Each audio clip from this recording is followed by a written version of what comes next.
So, what is the best build in Arcane Odyssey? From the exceedingly high damaging mages in the past to the future vitality pure weapon builds, this video will cover everything that you need to know about builds in Arcane Odyssey. Anyways, we're starting off with the Berserker. Now this video is going to be for both the past, future, and the present builds in Arcane Odyssey. So, if you're looking to see what that you might go in the future, then maybe you should listen to this video. So, Berserker. Berserker is currently one of the better builds in Arcane Odyssey, you could say, but it's not as good. It's definitely outclassed by Warlock and Warlord due to their, absurd everything, you know, AoE damage, everything. So Berserker is good for PvP and whatnot. It's not too good, it's not the best, but it's very good.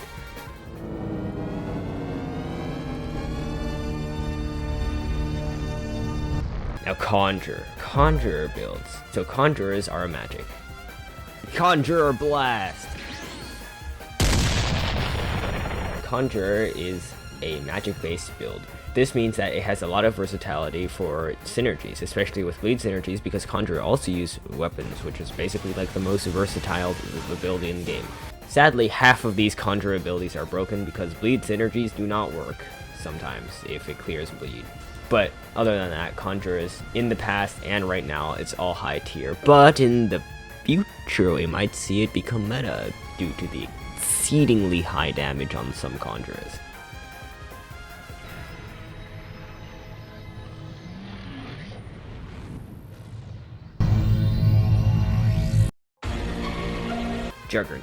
Juggernaut, okay, I'm not rating vitality builds today. Actually, vitality builds, you know, all of them are just like around low mid tier. Like they're just worse versions of pure builds, watered down pure builds. Like, why are you even doing this, right? Like Juggernaut and Paladin, you can have like 14,000 HP with your focus / aura, but like you've just got the pure version of builds, which are just better. But in the future, of course, you can always stat reset, so you don't have to like torture yourself with these. But in the future, when spirit weapons come out in around 4 months, we might see some changes to this tier list here. These, who knows, they might become meta due to spirit weapons. But mages now. Mages, everyone says they suck now due to pulsar nerf, but that's not true. Mages are mostly a range build. If you're running mage, you're returning to World of Magic PvP. Blast to high jump to blast to high jump to magic jump to blast, but also now you've got beams, which is a W, because beams back in World of Magic were like the most shit move there is. It's poop, it's literally diarrhea.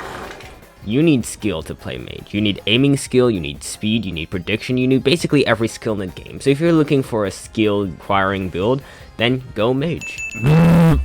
Mage currently is maybe mid if you don't know how to aim. Otherwise, it's high tier. But if you don't know how to aim, basically most people in the community, then it's not that good. Ooh, Savant. Now, Savant really depends on what you're going to go. For example, if you're gonna go like Metal Savant with like half vitality, now that's a very bad Savant. You're going in the gutter. You're getting destroyed by some poor... You're gonna get destroyed by a warden, for God's sake. They can do more damage than you do. But like, if you have a good build, for example, 120 magic, 50 weapons, 60 strength, and 30 vitality, or 20 vitality, 90 magic, 90 strength, and 50 weapons, then you've got a good Savant build. Because Savant is mostly, right now, an aim and prediction trainer. You basically have everything in the game. But later on, now hear me out, Savants, they don't have anything right now. All you have on First Awakening is a second magic or a second fighting style. But once we get to Second Awakening, you get triple imbues. JK, just double imbue. Actually, it could be triple if you count spirit weapons, but we don't know if spirit weapons are going to be able to imbue or not.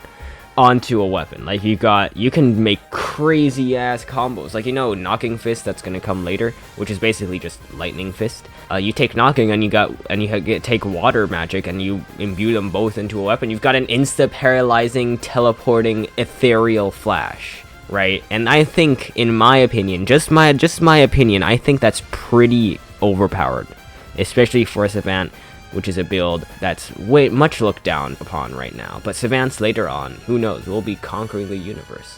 But of course this tier list is mainly for right now. It's basically mage. If you're skilled, it's really good. If you're not skilled, then you just suck at the game. Get better at the game. Haha, skill issue elbows. Warlock.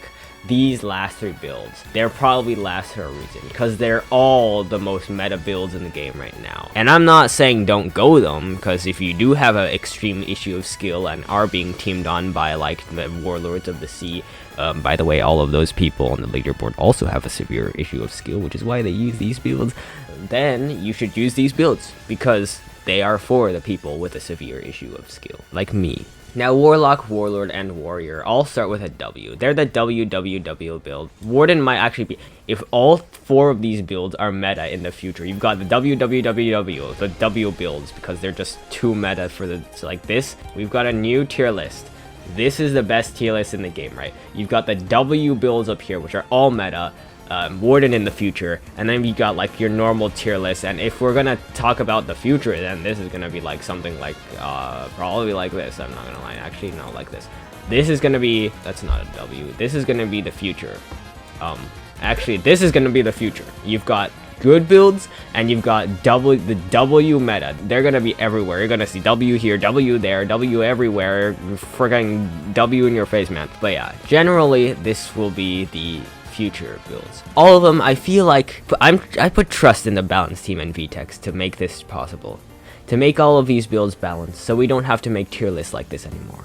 And so you guys on the VTEX Discord and VTEX forums won't have to ask everyone which one's the best build, which is the whole reason why I'm making this video. If you have a severe issue of skill, go the W builds. Maybe you'll find something. If you don't have a severe issue of skill and just want to enjoy the game, then find the one which you enjoy the playstyle of. For example, Berserker, a very agile playstyle where you run speed and agility. You've got Conjurer, which is a very versatile build where you also run speed and agility. Juggernaut, which is just bad Berserker, in which you also run speed and agility. Knight, which is just worst Warrior, in which both of these you run speed and agility. Savant, which you need speed and agility to evade all of the attacks while shooting back.